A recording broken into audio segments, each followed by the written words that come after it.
Welcome back. بھارتی زرعی قوانین کے خلاف اور کسانوں کی حمایت میں پیرس میں سکھ کمیونٹی نے احتجاجی ریلی نکالی۔ شرکاء نے مطالبہ کیا ہے کہ بھارتی حکومت کسانوں اور سکھ کمیونٹی کے خلاف غیر قانونی اقدامات بند کرے۔ رپورٹ کر رہے ہیں متی اللہ۔ بھارت میں نئے زرعی قوانین کے خلاف کسانوں کا احتجاج شدت اختیار کرتا جا رہا ہے۔ کسان اور سکھ کمیونٹی ملک کے اندر اور باہر سراپا احتجاج ہیں۔ بھارتی کسانوں کی حمایت میں پیرس میں سکھ کمیونٹی نے ایفل ٹاور سے انڈین سفارت خانے تک احتجاجی مارچ کیا۔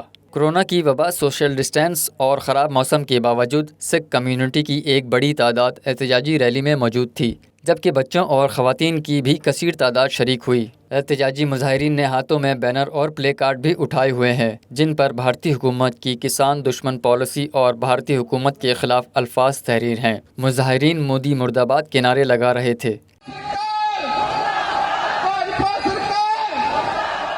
ریلی میں موجود سکھ کمیونٹی کے احتجاجی مظاہرین کا کہنا تھا کہ بھارت کی موجودہ حکومت سکھوں کے ساتھ امتیازی سلوک کر رہی ہے۔ ہم بھارت میں پنجابی کسانوں کو انصاف دلوانے کے لیے یہاں جمع ہوئے ہیں۔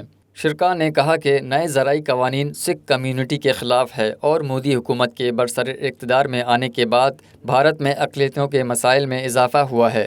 مظاہرین کا کہنا ہے کہ اگر بھارتی حکومت کسان دشمن اور سکھ مخالف پالیسی ترک نہیں کرتی تو یہ تحریک کوئی اور رخ بھی اختیار کر سکتی ہے۔